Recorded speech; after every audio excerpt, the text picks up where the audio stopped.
নমস্কার সবাইকে, আশা করি আপনারা সবাই ভালো আছেন।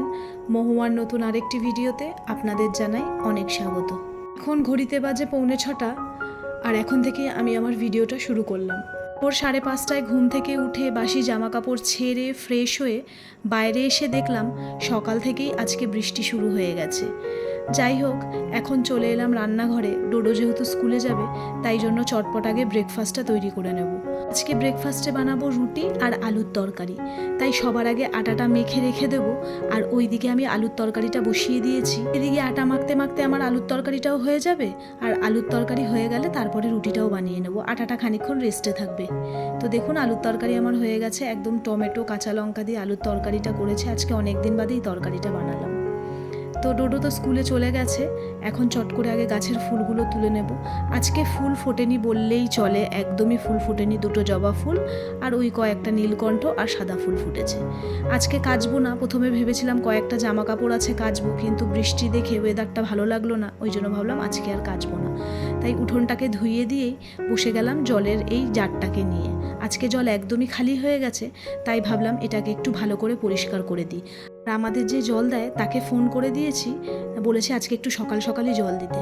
তো অন্যদিন এরকম জল পুরো শেষ হয়ে যায় না। কালকে যেহেতু বাড়িতে কাজ হয়েছে তাই জলটা একটু বেশি খরচা হয়েছে, তাই জন্য আজকে সকাল সকালই ফোন করে দিয়েছে যেন জলটা দিয়ে যায়। একদমই জল নেই।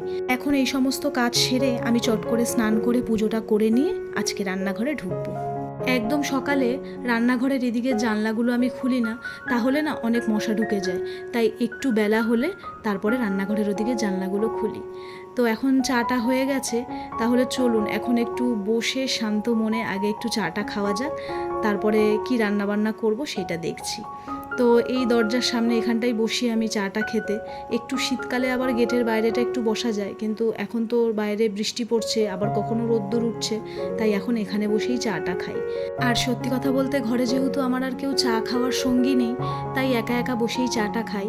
অজয় হয়তো মাঝে মধ্যে 9 মাসে 6 মাসে একবার একটু লেবু চা ইচ্ছে হলে খায়, নইলে একদমই চা খায় নাও। আমি একাই চা খাই ঘরে।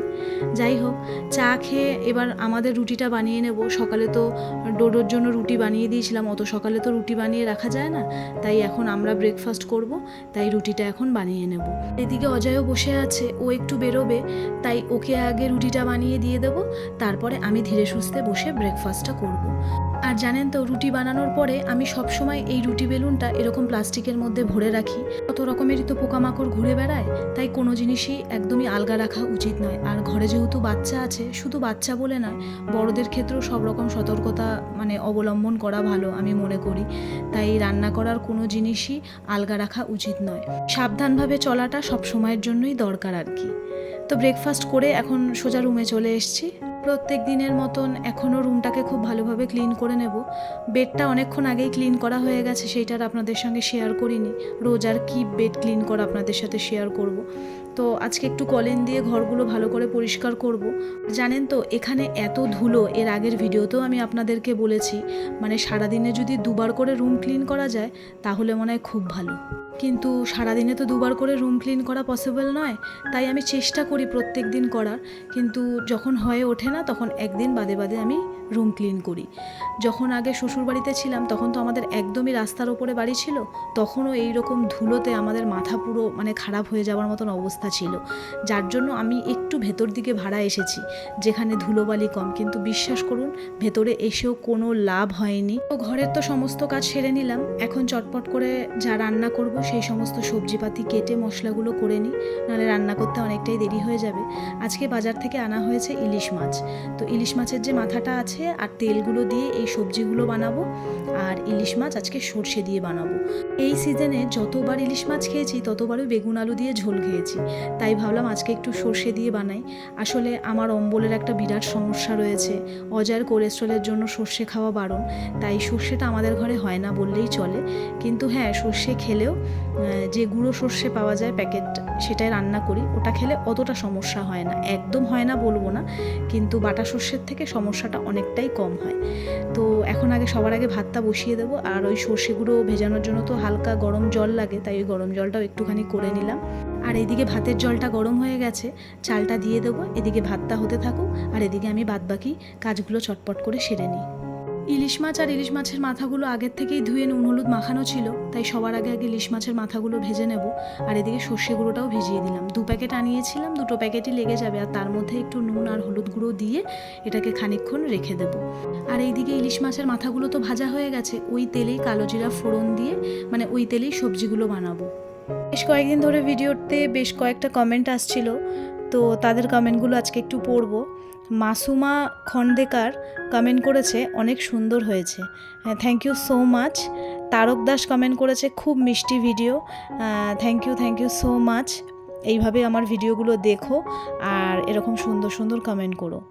মৌ ভট্টাচার্য লিখেছে তোমার পরিবারের নিউ মেম্বার দিদিভাই, খুব ভালো লাগলো, থ্যাংক ইউ সো মাচ। এরকমভাবে আমার পরিবারে আসো, আমার ভিডিও দেখো, ভালো খারাপ যেটাই হবে সেটাই আমাকে প্লিজ কমেন্ট করো। আরেকজন কমেন্ট করেছে, আমি তার নামটা এখানে ঠিক বুঝতে পারছি না, তো সে লিখেছে খুব সুন্দর কথাগুলো লেগেছে, খুব মিষ্টি। তো সবাইকে অনেক অনেক ধন্যবাদ এত মিষ্টি মিষ্টি কমেন্ট করার জন্য। তোমরা এইভাবেই আমার ভিডিওতে কমেন্ট করো আর প্লিজ একটু পাশে থেকো আর একটু সাপোর্ট করো, থ্যাংক ইউ সো মাচ। আর এইদিকে আপনাদের কমেন্টগুলো পড়তে পড়তে আমার অনেক কাজ কিন্তু হয়ে গেছে, রান্না হয়ে গেছে, এখন বাসনগুলোও মাজা হয়ে গেছে। এখন গ্যাসটা পরিষ্কার করে নেব, করে আর কিছু টুকিটাকি কাজ সারলেই কিন্তু আমার এবেলার মতন কাজ শেষ। আর যেহেতু আজকে সকালেই স্নান করে পুজোটা হয়ে গেছে, তাই কিন্তু অনেকটাই মানে হালকা লাগছে। আমি প্রত্যেক দিনই চেষ্টা করি যে সকালে স্নান করে পুজোটা করে তারপরে বাদবাকি কাজ সারার, কিন্তু এক দিন কাজের চাপের জন্য হয়ে ওঠে না। তবে হ্যাঁ, যেদিনকে আমার কাজ কম থাকে সেদিনকে আমি সকালে স্নান করে পুজোটা সেরে নিই। তাহলে আজকের ভিডিওটা এই পর্যন্তই থাক। ভিডিওটা কেমন লাগলো অবশ্যই আমাকে একটা কমেন্ট করে জানাবেন। ভিডিওটা ভালো লাগলে একটা লাইক করবেন। খুব তাড়াতাড়ি দেখা করব নতুন আরও একটা ভিডিওর সঙ্গে।